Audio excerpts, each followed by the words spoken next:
আজকে আমার পাশের বাড়ির চাচাতো ভাইয়ের বিয়ে হয়েছে।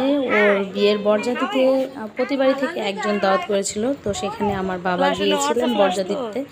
আর আমাদেরকে মূলত পান্তুলে দাওয়াত দিয়েছে। তো পান্তুলের দাওয়াতে আমরা দুপুরে আসতে পারিনি, তো রাত্রে বউ নিয়ে আসার পরে বউ দেখতে এসেছি। তো আমার মেয়ে তো খুব এক্সাইটেড বউ দেখে। আমি জিজ্ঞেস করতেছি বউর নাম কি, আমার মেয়েও তাই বলতেছে।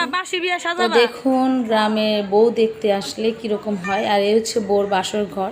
আর বউর বাসা থেকে মানে যা খাবার দেওয়া হয়েছিল এটা হচ্ছে মানে শ্বশুরবাড়ির লোকজন ওরা খাওয়া দাওয়া করছে। আর ছেলের দুলাভাই আর কি বিয়েতে একটু ঝগড়াঝাটি হয়েছিল, একটু রাগ করেছে, খাওয়া দাওয়া করেনি, সেই বাড়িতে খাওয়া দাওয়া করেনি। তাই সবাই বুঝিয়ে শুনি আমরা তাকে খাওয়ানোর জন্য রাজি করেছিলাম।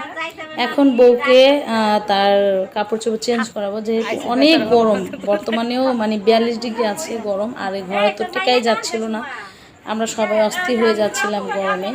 তো বললাম যে বউ আর কতক্ষণ এই কাপড় পরে থাকবে, একে চেঞ্জ করে দাও। যেহেতু দুলাভাই রাগ করেছে, তাই বউ বলেছে যে দুলাভাই যতক্ষণ পর্যন্ত না দেখবে ততক্ষণ পর্যন্ত আর চেঞ্জ করবে। এই তো আমার এক ভাবি, দুষ্ট ভাবির কথাগুলো জজ থাকতে ঘরের মধ্যে তালবো দেখে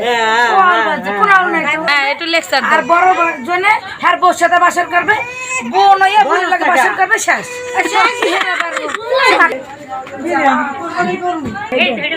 আমার মাইয়া ভাই, আমার মাইয়া। অবশেষে দুলাভাইকে রাজি করানো হয়েছে খাওয়ানোর জন্য। আর হচ্ছে বর, আর পেছনে হচ্ছে বরের বড় ভাইয়ের বউ।